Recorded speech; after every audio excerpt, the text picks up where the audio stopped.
everyone that's joining in. We're already recording. Great. And just for everyone that's an attendee, just know like your screens are not recorded. It's just the slides and things like that. So you can come back and visualize it.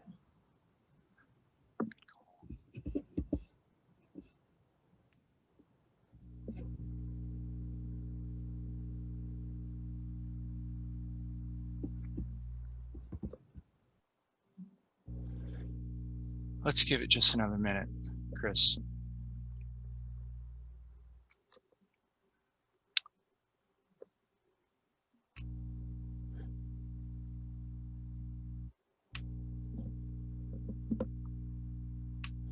Awesome. Well, Wednesday, 3 o'clock, a lot of times when we do webinars at this time, there's always someone driving home and on their phone, like listening in. So I hope no one is joined in from the car or on the road. If you are, please drive safe. But thank you everyone for joining in. My name's Kevin, and I'm just going to kick off the webinar today. We've got about 60 minutes where we have a really, really exciting agenda where we're going to talk about Schoology and actually see how some actual teachers are using Schoology in the classroom. I invited a lot of people, so if you got an email from me, my name's Kevin Colleen, and I'm just one of the sales reps here at Schoology. But Chris, do you want to introduce yourself really as well? Because if you didn't get an email from me, you probably got it from Chris.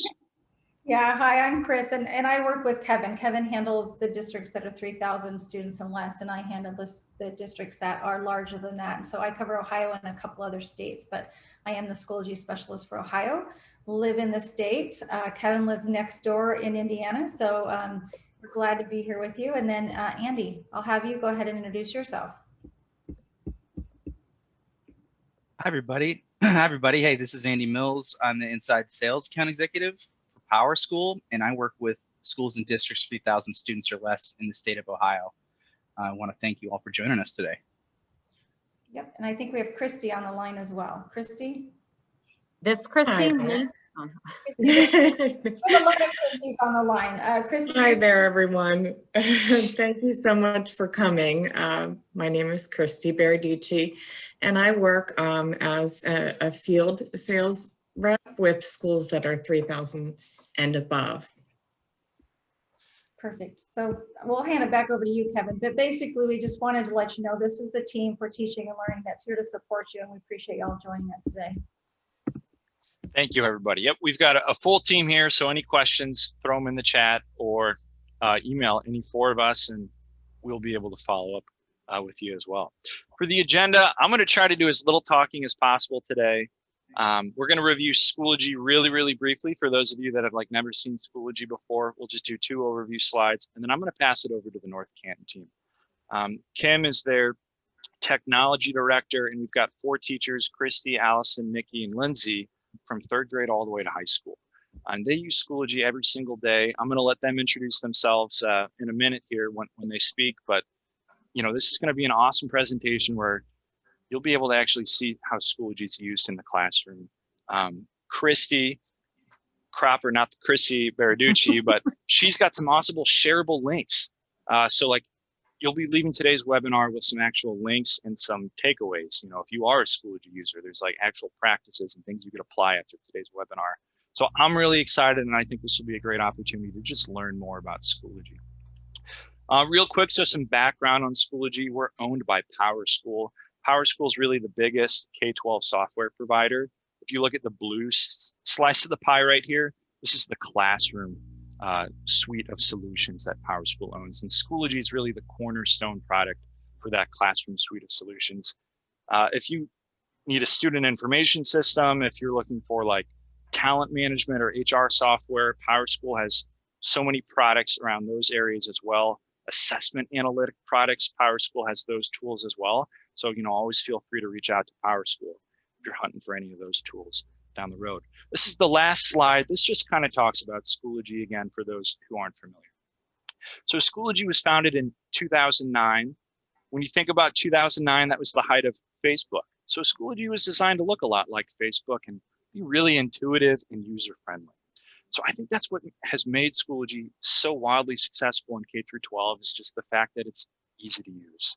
So whether you're an elementary school teacher or an elementary school student, or maybe you're a more veteran teacher that's been around for a while, if you just need an easy to use software, I think Schoology epitomizes that.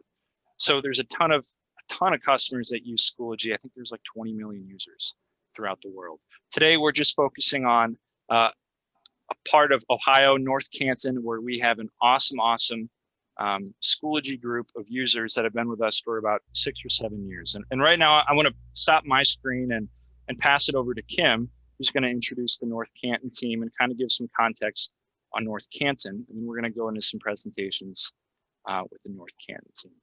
But thank you for sharing, Kristi. And Kim, can you hear me okay? Is my mic working? I can. Wonderful. Can you hear me? Loud and clear. It's all you. Okay, great. Thanks. So we're happy to be here and showcase what we're doing in North Canton City Schools. We are going in, I think, to our 7th year of using Schoology. It was born out of when we started a one-to-one program in the district, and we started to immediately hear from teachers that they were drowning in file management.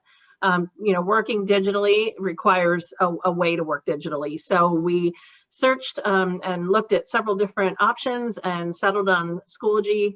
And so we rolled that out and we have kept rolling. I would say the good news for us was that when we went remote in the spring, you know, we had a platform to go remote with. I know there were a lot of districts that were struggling with that because they didn't have that core area for communication and materials. So when Schoology approached me about doing this webinar, I thought it's great. I can tell you all the wonderful things we're doing, but what's more impactful is for our teachers who are out in the front lines, actually out there using it, to hear from them. So that's what you're going to hear from today. Kristi's going to start us off, and I will let each one of them introduce themselves, but I thank them for being willing to do this today, for their professionalism, and thankfully I have a large staff that I could have pulled from because everybody's really using it in different ways, and we're thankful for that. So hopefully we will provide you some good resources as we go through the hour today.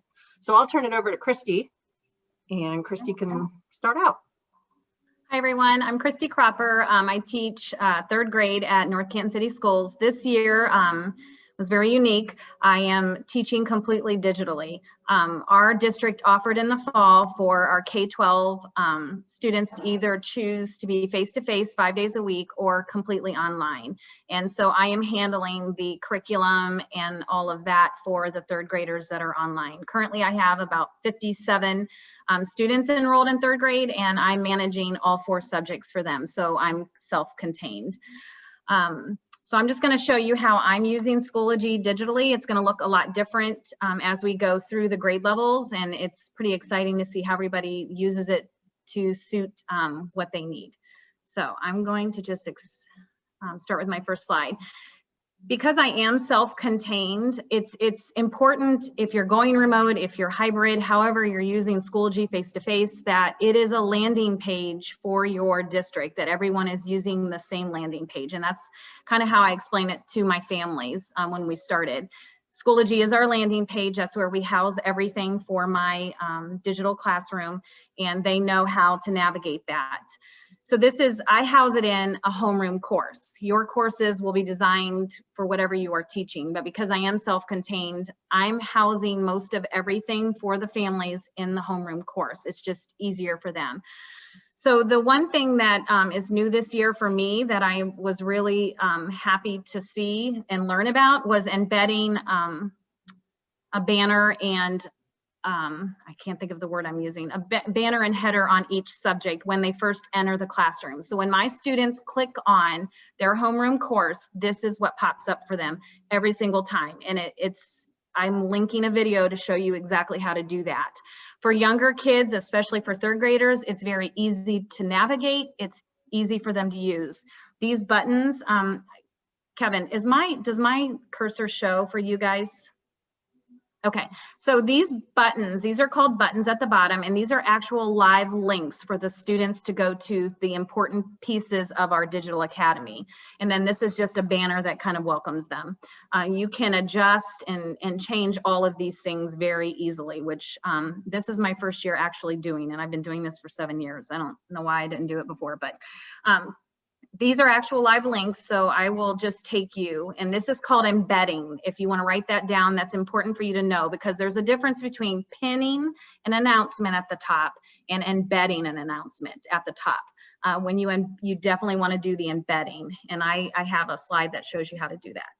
I'm gonna, does anybody, if anybody has any questions, just put them in the chat and Kevin can ask them to me. Yeah, I just threw the video you shared with me, Kristi, in the chat on how to embed a banner into Schoology. So perfect.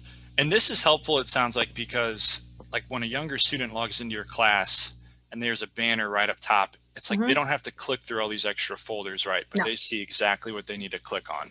Right, they have exactly what they need, especially, but I've seen high school classrooms use this. It's just, it is more easy to look at. It's easy for the kids to navigate, but there are, and I'm going to show you, I do have folders underneath of this banner and button, but this is what kids see every single time. And it's just, what's great about it is I can edit this live through a Google drawing. This was created in a Google drawing and then just linked to my Schoology page. And what I love about it is that I can edit it on the Google drawing and everything is transferred then into the Schoology. I don't have to update it. I don't have to upload it. It's there, it's live, it's ready to go. And that has been for me digitally with this many kids, the biggest saving grace. If I can not have to upload things over and over again, I can live edit them and it's showing on Schoology, that's perfect.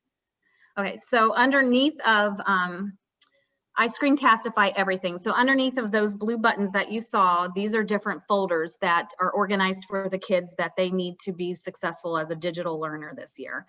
I will tell you, I screencastify everything. So that way I don't get 50 emails on, I don't know how to do this. I don't know where to find this. I have videos that if they click on this folder, they will see literally, probably I think I have 40 videos in there, and I title them so the parents can easily see how do I check my email, because at 3rd grade, they didn't even know they had a Google email. Like they had no idea I had a Gmail. So just trying to create folders with helpful things in there, Screencastify is what I use. Down below, then let's just say like this classroom newsletter folder up here, when they click on that, when they open this up, then these are all the newsletters that I've created as the digital classroom, and they kind of just organize that way. It's an easy place. No one can say, well, I didn't get that email. Everything is housed in one place for them. Does that make sense, Kim? Is there anything I'm missing? Okay. I try to teach my kids, this is one thing that these are like breadcrumbs, and that's what I tell the kids. These will take you back to places where you just were, because that can be kind of confusing for 3rd graders. So if you click on each of these links up here at the top, it just takes you back. So this would take you back to my homeroom, which is what they're used to seeing. Let me go to the next screen. These are the folders within the course. Now I will tell you, for the thing that was the hardest is keeping them organized, because yeah, you can create all these things and add all these materials and it just keeps piling up. So, you know, it's just like your emails. If you don't delete them, you get thousands of them. So I try to organize then. Once September is done, this is telling the kids what they have to do each week. Once that month is done, then I just move all of those must-dos into this folder and it organizes it. So the kids, it's easy for them to navigate. Otherwise, they have a laundry list of things that I've put in there and it's overwhelming. You know, the only thing is I can't, like your screen is over here, so I can't see what I wrote on the side. So when the kids go in here, this is a Genius Hour project. I will tell you, being completely digital, giving kids choice and options is huge. And trying to meet kids where they are academically is a challenge when you aren't face-to-face. So we have lots of options for the kids, and those are all housed in these folders. This is actually with our curriculum director for gifted. These are different things that the kids that are identified gifted and the regular kids, not regular, but non-identified children can do. So it's not just limited to that.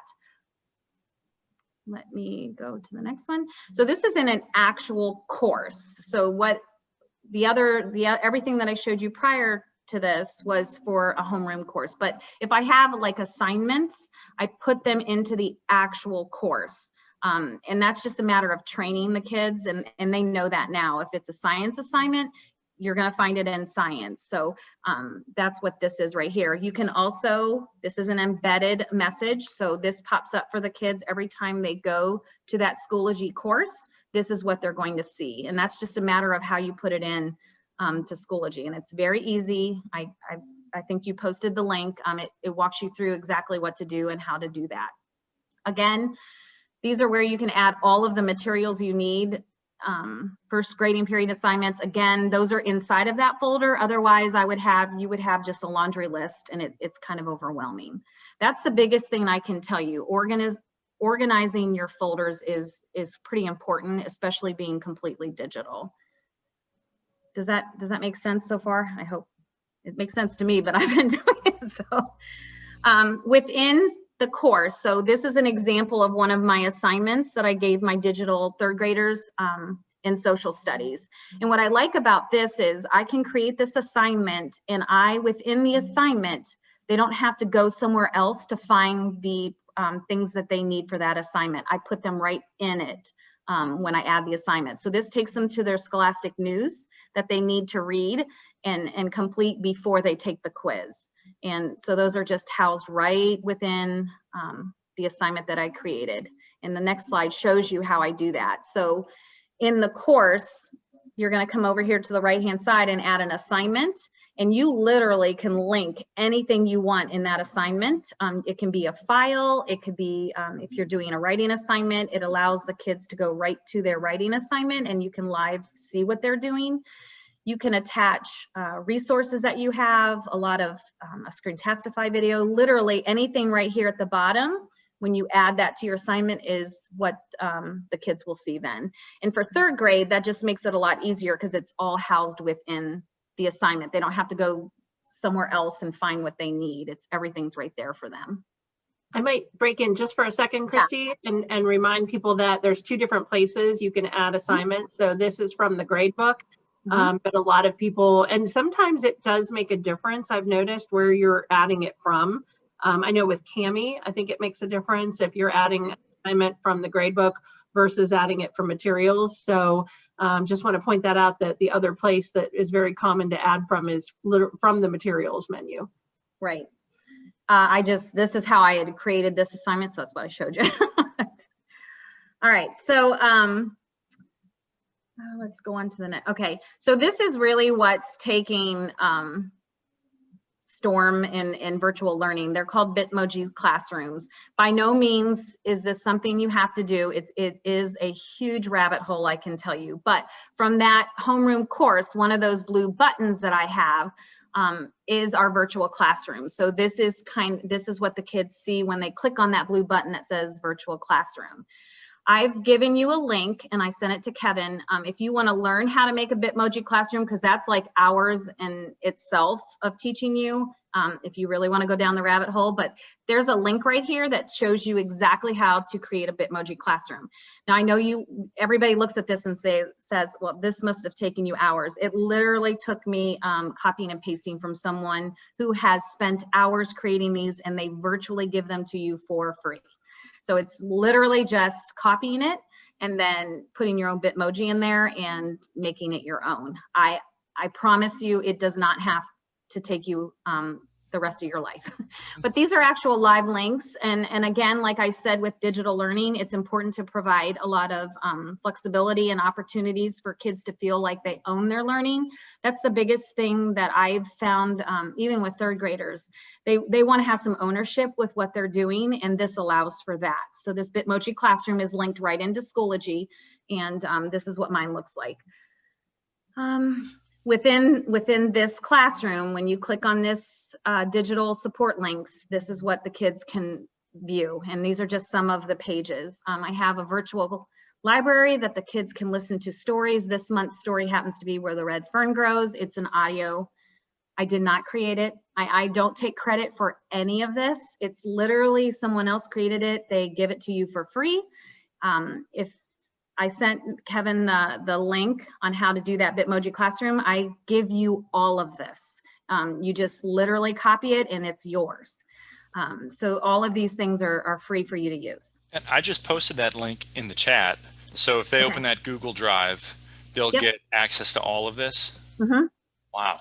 And what did you, I'm curious, like, what were some of the benefits when you started doing a Bitmoji class? Like, did that get the students more engaged, you found online, or what kind of like reactions would you hear from the students?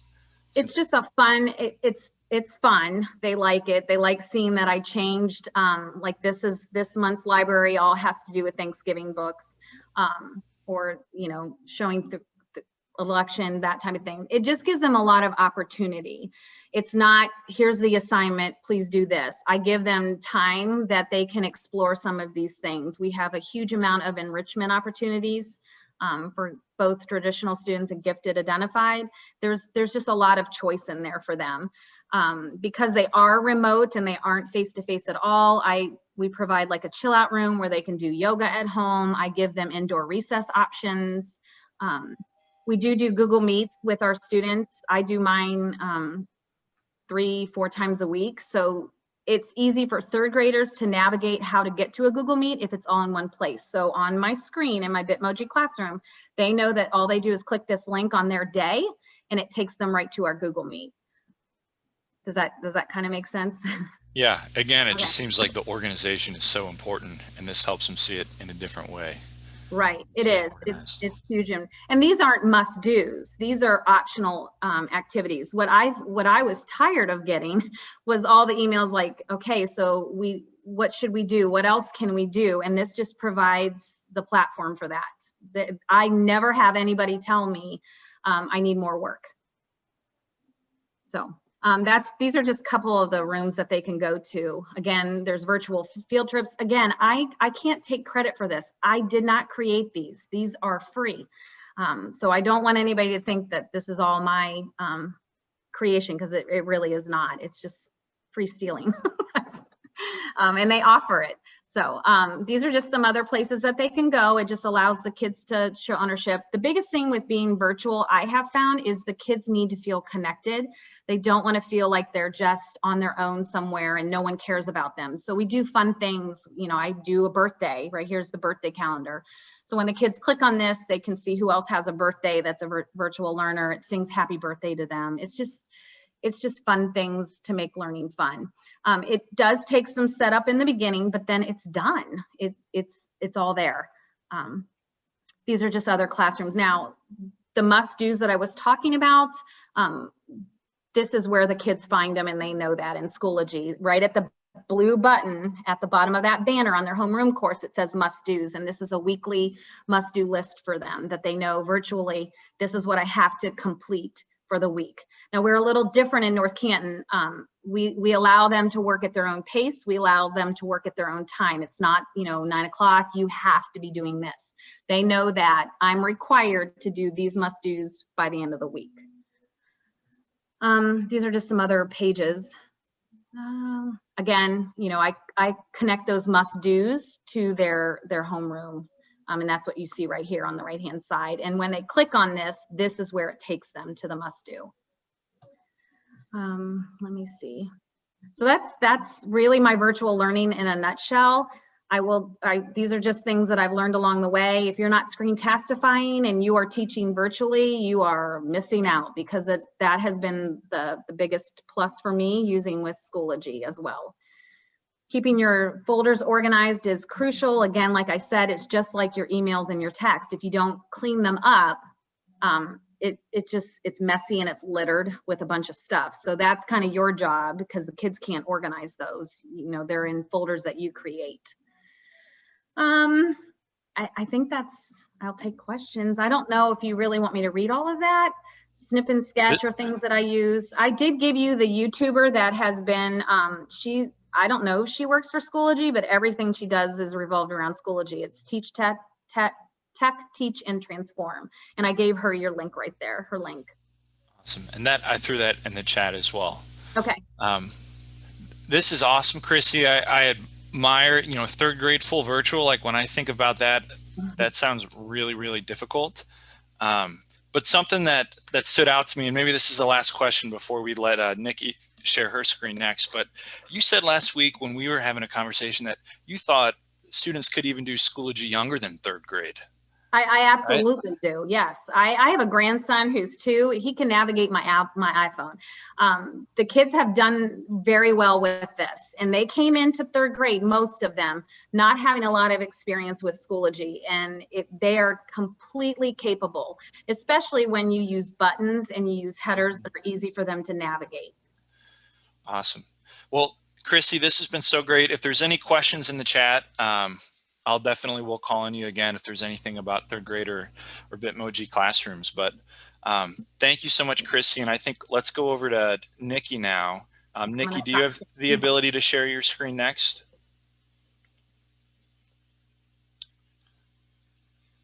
Perfect. And you're muted, Nikki. I'll unmute you. That was awesome. And then, yeah, there's a question in the chat. Can we share this recording out so that you can blow up the text? Yeah, we'll share it. I'll send a follow-up email tomorrow so you all can get the recording and the slideshow so you can look at everything on your own. But Nikki, are you ready to go? Yep. Awesome. All you. All right. So hi, I'm Nicole Snider, and I teach at Hoover High School. A business teacher. I teach Financial Accounting 1, Honors Accounting 2, and an entrepreneurship class.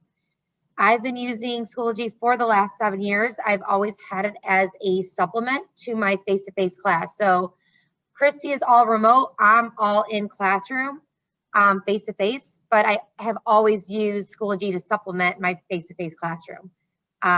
So when we went remote last year, it was a very easy transition for me and my students because I had already had all the rules and procedures, all that was in place. They knew exactly where to go.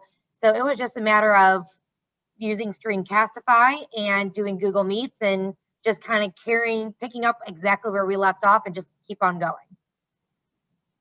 Much like Kristi, much like Kristi, I use a landing page for my students, even though they're at high school. So I have a little Bitmoji classroom as well.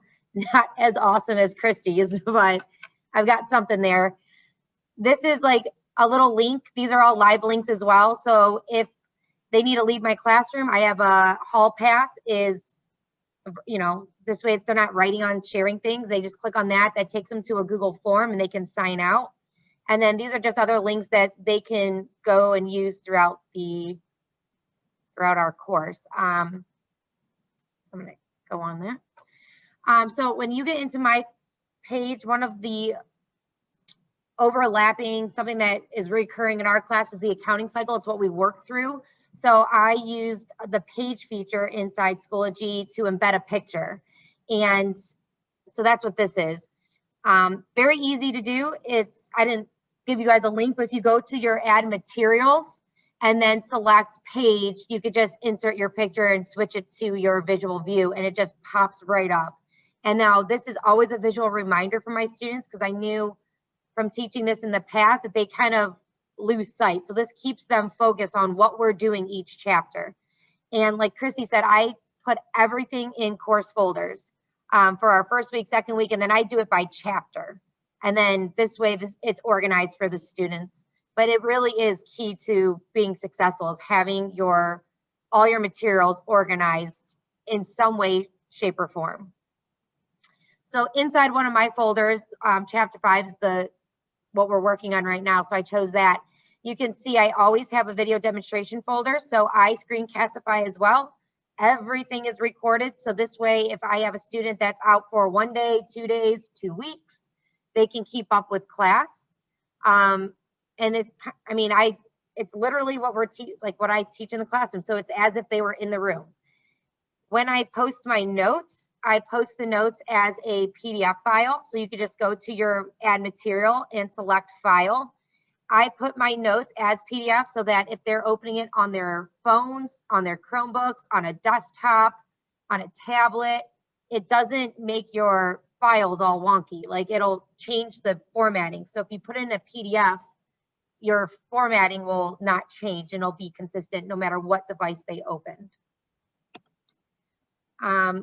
As I'm in my materials folders, there's different things that I'll use as formative assessments or ways to share the materials with the students. So you can add an assignment And when you're in your assignment, I have it on the next slide, you can, yeah, so from your materials, this is what Kim Nidy was talking about before. The other way you can add an assignment is by going to your materials, add assignment. It'll look like this. So you can give your assignment a name. This is where you can type in information. This is where you can link your different files. So if you want to do a file or a hyperlink or a video, you can do all of that here. Kristi showed you that too. I like to attach a lot of my files to Google. And then it'll take you to your Google Drive, and you can attach your Google document, your Google Sheet, your Google Slides, and then that becomes the assignment for the students. As they're working, you can see what they're doing. So you can see their progress.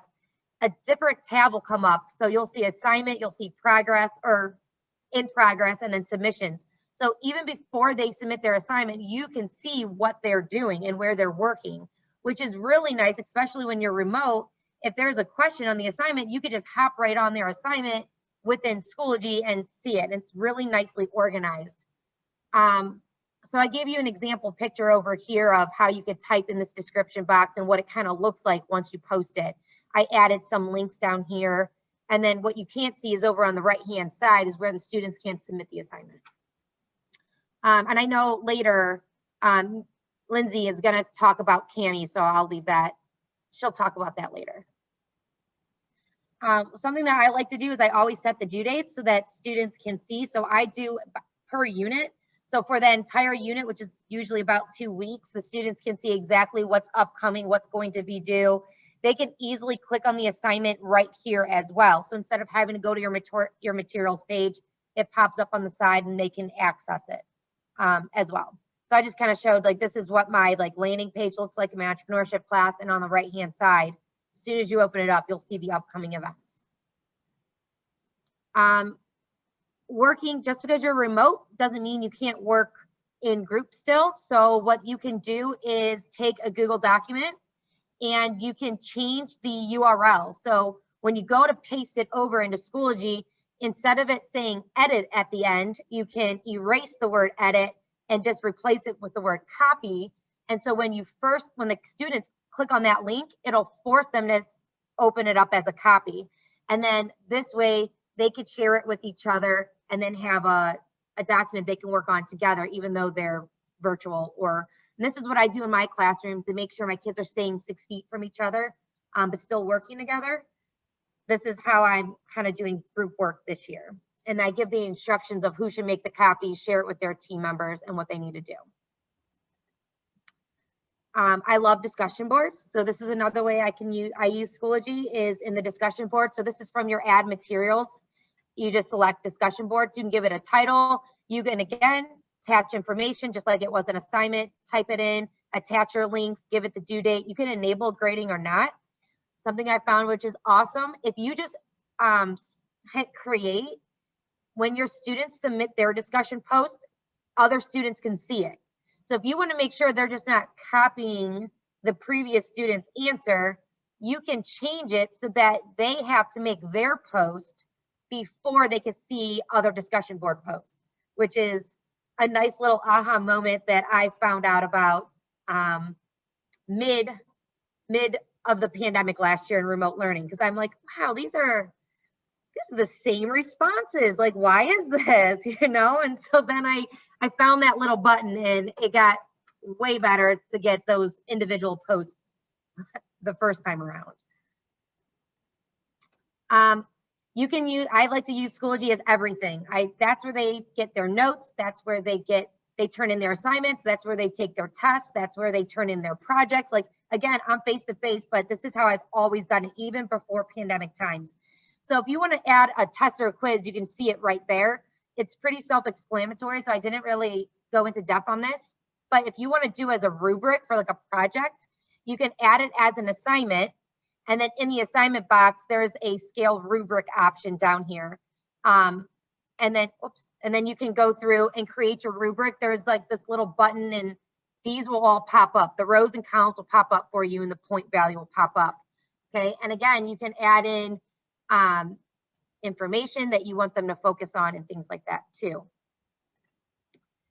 My biggest advice is to use the update section in Schoology, well, at least with older students. So every day, and again, I've been doing this for years, I post what we do in class.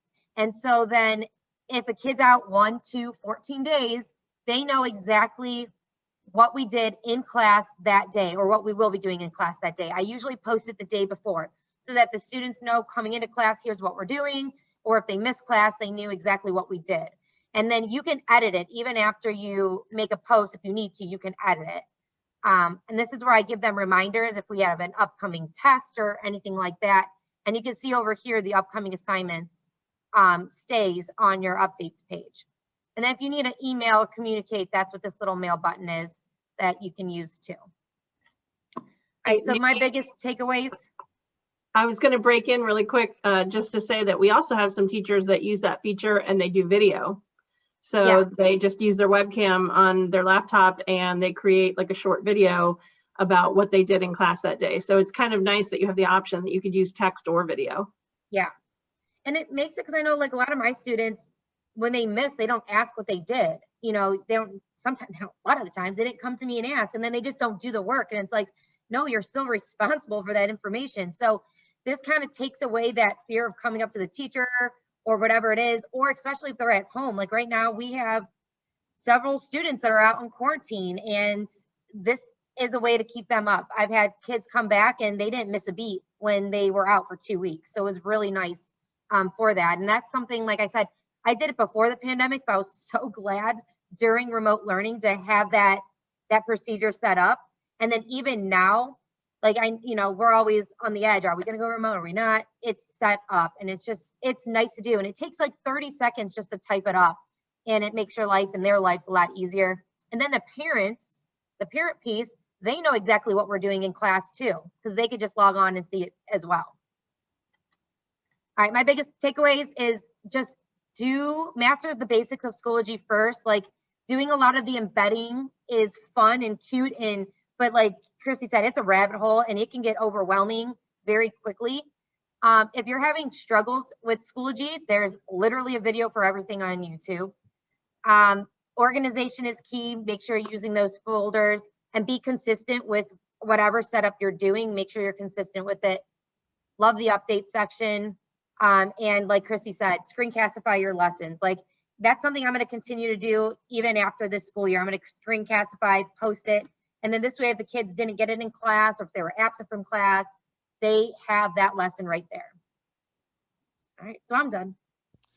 Awesome. Well, I know, Allison, as you get your screen ready, can we go back to the virtual hall pass real quick?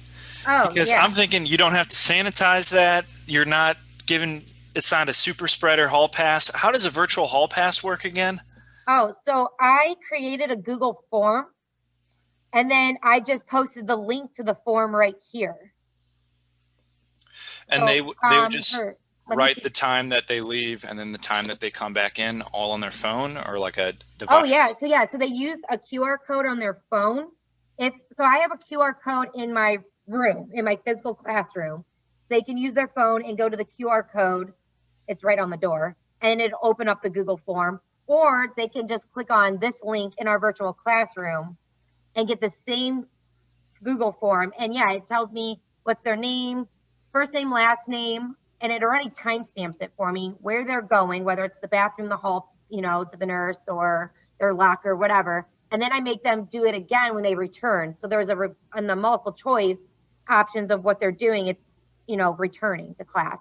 So now I know exactly when they left and when they came back. Wow. And how long they were gone for, if, I need it. So it's a QR code that takes them to a Google form, you said?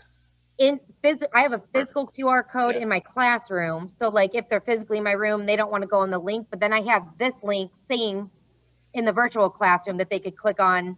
Because sometimes if you don't have an iPhone, they would have to download a QR code reader, and some kids don't want to do that. So they just use the link in the classroom. I'm going to find a link on how to do that and post it in the chat. But that's one of the coolest things I've heard, a full virtual hall pass. Yeah. Thank you, Nikki. You're welcome. If there's any questions for Nikki, please feel free to throw them in the chat. I've seen some awesome things in the chat so far, but if not, Allison, is your mic working? Yes. Can you hear me? Awesome. Yep, loud and clear. And I think we just lost your screen if you want to click share again. And then it's all you. All right. Perfect. So I am teaching face-to-face with 7th graders in science. This is my 4th year using Schoology, and I just really wanted to make my Schoology page organized for my kids, whether they were here or they were absent and had to quarantine. So just like the other two, when you go to my Schoology page, I have this announcement that's at the top of my screen. So this is our weekly agenda. All of the days on these sticky notes are clickable links. So when my students, if it's a Monday, whether they're here or absent, they click on Monday and it takes them to this slide that shows them what we're doing. When my kids are in my class, this slide is projected on my screen when they walk in the room. So then if they're absent and they're at home and click on it, they know exactly what this means. It's the same thing they see in my classroom. So these are the materials they need, our I-CAN statement, and the order that we are doing things in the class. Then I have this little arrow at the corner. When you click on that, it takes you to the Monday folder. And this is where any notes, any videos, any assignments that are listed on the agenda are located. So this summer, I finally realized that you can link Schoology folders on a Google slide. I don't know why I never thought of it before, that Schoology is a web-based program, so you can link those. So this arrow in my Google Slides is linked directly to the Monday folder. So anything they need is right there, and that works for all the days of the week. So you could make any button in your classroom or any image and just link it to another page in Schoology, you're saying, right? Yes. So when, you know, they click on their Wednesday folder, it takes them to the Wednesday slide that they would see in my room, and that arrow links then to that Wednesday folder with anything they need. Awesome. It's like Schoology Inception. I'll be honest, it took me a while to realize that as well. Yeah. But that's awesome. Keep going. And then just because I'm a little bit extra and I like things to look pretty, you can add images to each of your Schoology folders. So underneath my little banner, I have the this week's work. So that Monday, Tuesday, Wednesday, Thursday, Friday folder is in this week's work. And then I organize mine by units. So we're currently working in our electricity unit. So that is the very next thing that they see after this week's work. And you can add these fun little pictures here to it. So when this week is over, this week's work, I just move all of those assignments into the unit folder. When I do that, it just organizes and puts them in order that I have put them in there. So I make a copy of that agenda so that Monday, Tuesday, Wednesday, Thursday agenda slide that they see, if it's the next week, it's not lost. There's a picture of it still there. So if they're gone for more than a week, they can still see that agenda that we had. And then I update, because it is a live link, I just update my Google Slides at the end of each week for the new week, and it automatically updates it on Schoology. So when I have to move those assignments, you just click on that gear, you click move, and then you click what folder you want to drop it in. So at the end of the week, I just move it to that unit. So when I made this slideshow, we were in our waves unit. Now we're in electricity, but you just click in the gear and pick what folder you want to drop it into. Because I like my folders to be pretty, this is how I make my folders pretty. I use the website Text Giraffe, and if you just type in whatever you want the fun font to say, and it will pull up just pages of that word or phrase in different fonts. You click on it, the image that you pick, hit save as, onto your computer. And then when you're making your folders, you just go to insert your image, and then you can resize your picture that you want there. And that's really what I just wanted my Schoology this year to be helpful. I didn't know if I was going to see my kids for 2 weeks and then go remote, or we've made it all the way to November. So I wanted to train them from day one on how to find information for my class. That's great. And Lindsay, as you get your slides ready, just one quick question, Allison. Has it been helpful at all, like using any of the equation editors or like symbols that Schoology has? You know, you're dealing more with math and science. Like, do you ever use those tools in your classroom? In Schoology, like assessments for Schoology, I use every type of question we had. We just took a quiz on waves, so I had the kids draw, you know, a high frequency wave. Draw me a low amplitude, long wavelength wave. And then for that question type, you know, I can see, it's like a replay of a video. I can see their mouse moving, draw that wave. That has been really helpful for me. That is awesome. Well, I shared a link to TextGiraffe in the chat if anyone wants to check that out. That seems like an awesome way to make it more visual. And Allison, that was awesome. I majored in physics, and that's how you end up in sales. But thank you, Allison. And I know we've got about 15 minutes left. So Lindsay, I'd love to pass it to you. And if there's questions for Allison in the chat, please throw them in the chat and we can get to them. But Lindsay, can you hear me okay now too? Yes. Can you hear me? Loud and clear, all you. And is my screen showing properly? It's hard to see on this end. Yes, it looks great. And for everybody, this is your first time using Zoom. This is everyone's first time using Zoom. So I think we can applaud you all for that. Well, thanks. Thanks for bearing with us. I'm Lindsay McCann, and I teach high school English. So a range between 9th and 12th grade.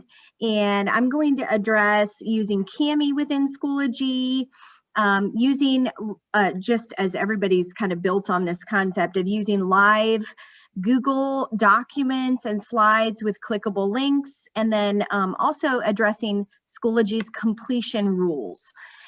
So I teach a full face-to-face classroom, and so March was kind of a dramatic thing for us and for everyone, I think. And so my first lifesaver was learning about Kami. And Schoology ran a new integration of the program called Kami I think that was in March or early spring. And the minute I saw it was available, I jumped on it because I've used Kami separate from Schoology before and I was familiar with it. And the idea of being able to take something I already had, a worksheet that I would typically use with students, something that I would hand out in paper form, and quickly convert it to something that's interactive that they could type directly on was appealing to me. So, so this is kind of a little quick image of Kami and how it works. You have to be on the materials page to create an assignment using Kami. If you go in to the gradebook and try to add an assignment there, the Kami icon will not show up there. So I learned that the hard way. You do need to be on the materials page for that integration to work. And you simply add an assignment and your typical assignment box pops up. And you put your directions in as usual. And then you're going to click the assign from Kami box, the Kami button. And that will ask you where you want to find your document. And this could be a PDF, it could be a Google document, it could be any number of resources, a Word document, and it'll take it from any of those and basically convert it into a PDF that students can interact with, that they can type directly on. So Here is an example of an assignment on the left-hand side.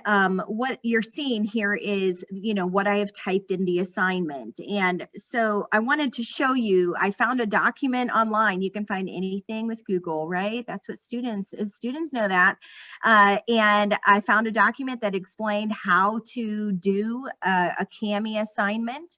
And I took screenshots from that and pasted those into my assignments, so that students would be able to see what they were supposed to do.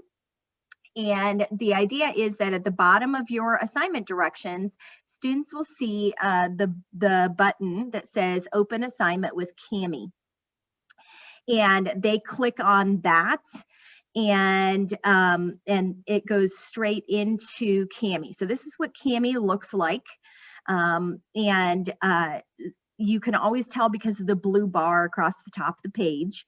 But CAMI is nice. It has a lot of features. Down the left-hand side, you can see there's a toolbar with a variety of different features here. The most common one that I use is text box. I want students to be able to type directly on a worksheet, on an assignment, to type an answer in without having to recreate this entire worksheet to make it digital. I saw a lot of people who were converting everything to Google Slides and having to freeze it as a background image and then type on it, and the kids could move the text boxes around, and it created chaos. So CAMI was a lovely solution to that without all the extra hassle. So students can type using the text box, they can add comments, they can highlight, they can record their own voices to, respond to different things. And that was the big appeal for me with CAMI, was just the ease of use. They could even add pictures, so any of the tools there. The other thing I liked is students could fix their submission. So they submit something, you give them feedback, they can resubmit. And so this is what CAMI looks like inside of Schoology. You can see down the right-hand side, this shows me a history of the revisions, each time that the student has submitted. And you can also access the various revisions up in that top left corner as well. You can type your grade in and simply use the little arrow here to go to the next student. It makes grading really easy because CAMI's embedded inside of Schoology. So all the features you like about Schoology, being able to click to that next student, are still active in CAMI. And then oftentimes I would type a comment in the assignment as well, which when you click on the points to enter the points, a comment box pops up. And I would tell students in the comment box to click into your submission to see my comments, because a lot of students just skip that. They go straight to the grades page. They only look at the number and that's it. Whereas if you add a comment, it shows up on the grades page to tell the students, hey, go in here, see my comments. And so for students who I wanted to revise and resubmit, that was a way that I could communicate with them. The next item. Oh, I'm Lindsay, sorry. I'm sorry. I keep jumping in, but I think it's important maybe to tell people that CAMI is, they have a free version and a paid version, and you do have to have the paid version to use it the way that Lindsay's showing you in Schoology. But I would say this was the one product that they got together and came to me and said, please, can we have this? So it was something that we did end up purchasing as a district because we found so many different applications for it. Our math department's using it. I mean, it's just been completely widespread. So I saw Allison put, I think, something about, how nice different features can be for our special ed population. There's just a lot of really cool stuff about it. So I'm glad I was able to get that for them. But I think it's important that anyone seeing this know that in order to have that full integration, it is the paid version of CAMI. Mm-hmm.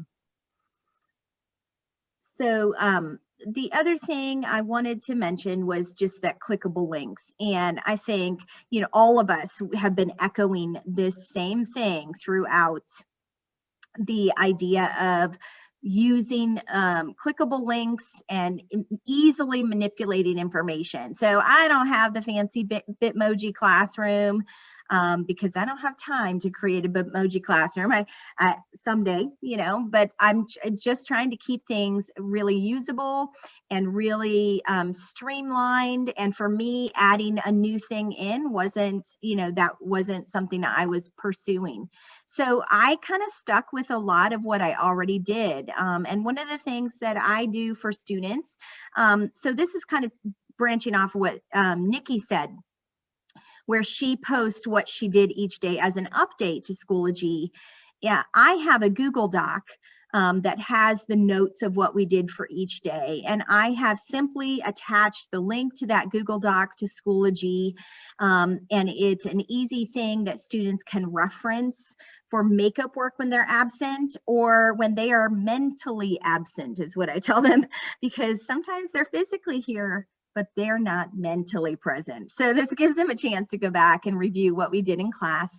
And so my Google Doc, I've actually inserted a table of contents with the dates so that students can click simply on the dates to those assignments and find the day of the week that they missed. And so these are notes for those. And then I've hyperlinked anything that I'm referring to in those absence notes. These are hyperlinks that take the student to Schoology.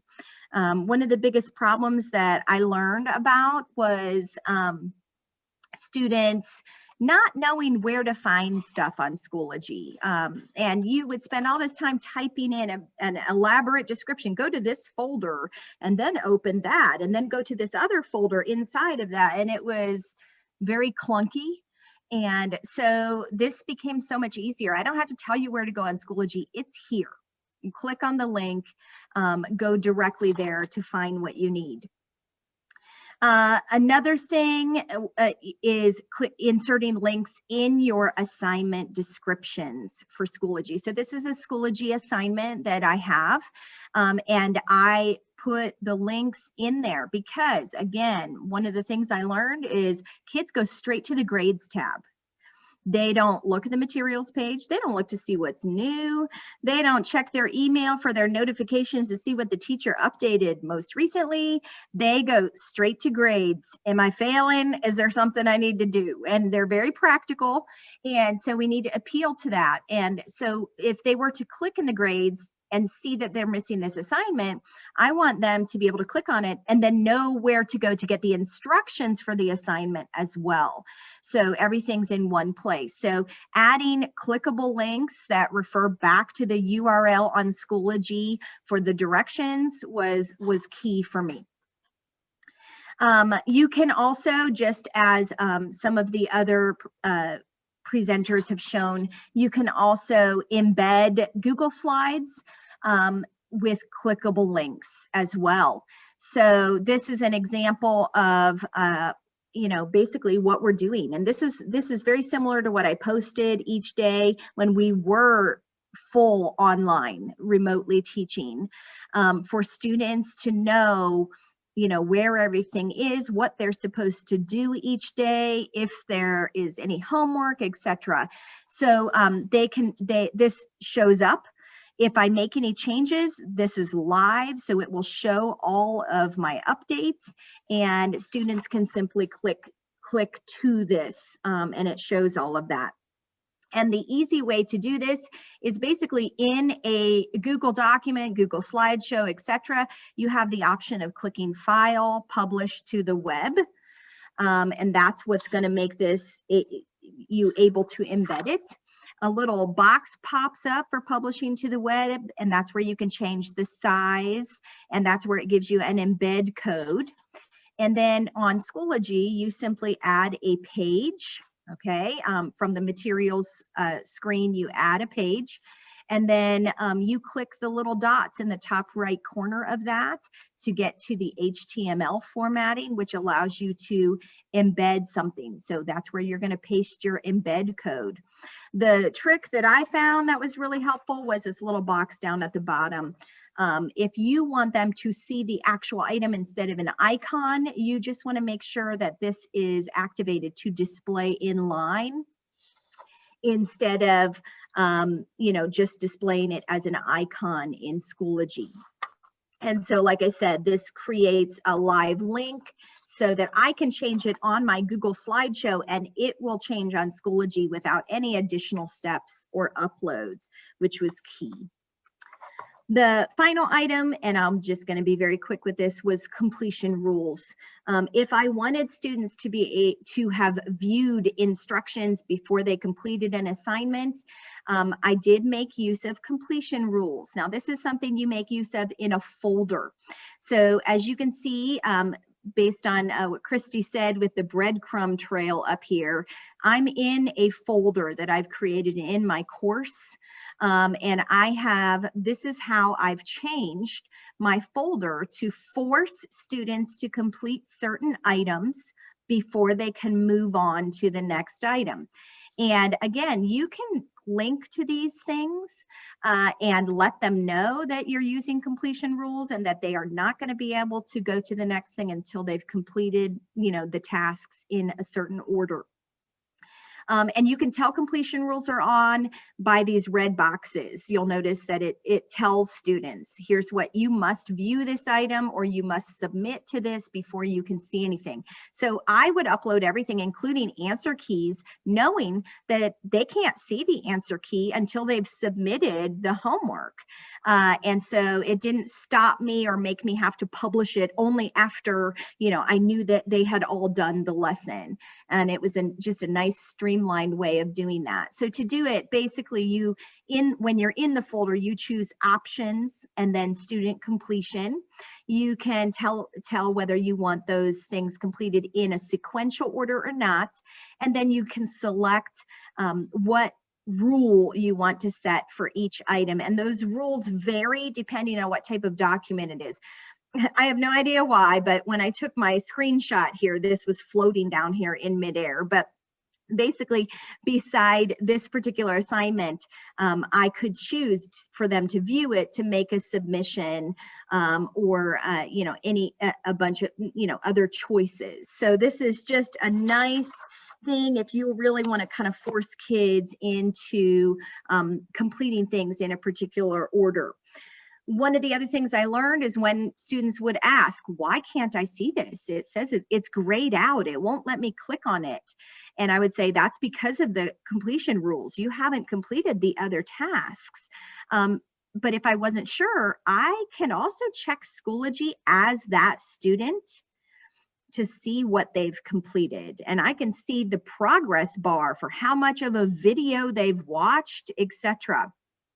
And I'm sorry, I wasn't able to create a screenshot for that because this was from my March course last year. So you can't see those students anymore. But you simply go to course options, choose view the course as, and it lets you select either students or their parents so you can see what they are seeing. And for completion rules, that's a really nice feature. So that's pretty much how I use Schoology, and it's been a big blessing to me.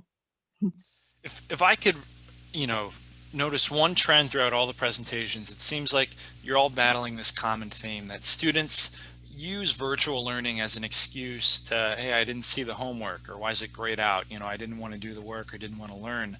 But it seems like there's so many tools that you all have optimized to hold students more accountable, like actually make sure they're doing their work, whether it's, those big graphics that Kristi and Allison and Nikki were showing, or student completion rules. It just seems like you can hold your students really accountable when they're online. And I think that's really awesome that you all can do that.